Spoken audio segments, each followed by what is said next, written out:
Halo, selamat pagi, salam sehat, salam fashion lover. Hari ini kita akan belajar tentang cara mengukur badan orang, diwakilkan dengan patung ini yang disebut dengan mannequin. Sebelum kita mengukur, kita harus tahu dulu apa-apa saja yang harus kita ukur dan apa-apa saja namanya di dalam ukuran di tubuh patung ini. Oke, kita mulai ya. Yang pertama, kita harus tahu yang mana namanya lingkar badan. Seperti ini, oke. Yang mana namanya lingkar pinggang, seperti ini. Yang mana namanya lingkar pinggul, seperti ini. Yang mana namanya tinggi badan, kita ukur sampai pinggang. Yang mana namanya lebar dada, kita ukur seperti ini. Yang mana namanya tinggi punggung, kita ukur seperti ini. Yang mana namanya lebar punggung, kita ukur seperti ini. Dan yang mana namanya bahu, kita ukur seperti ini. Begitu berikutnya, yang mana namanya panjang tangan, kita ukur seperti ini.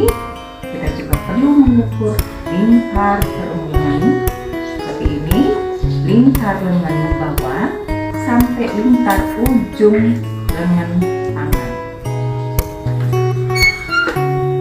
Kira-kira paham ya apa yang dimaksud? Karena setelah kita tahu cara mengukur dan apa-apa nama dari apa yang kita ukur, baru kita akan bisa menerapkannya ke dalam satu pola dasar badan yang akan kita buatkan baju atau pakaian. Karena pola dasar ini nanti akan kita buat itu sangat penting. Kalau kita tidak tahu dulu apa yang harus kita ukur dan apa-apa saja yang harus kita ukur, di dalam penerapan pola dasar akan kesulitan.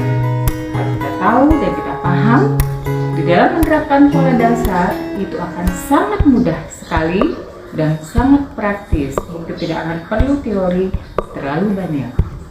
Sampai di situ dulu pengenalan cara mengukur dari mannequin yang diwakilkan dengan mannequin yang akan kita terapkan ke dalam satu pola dasar.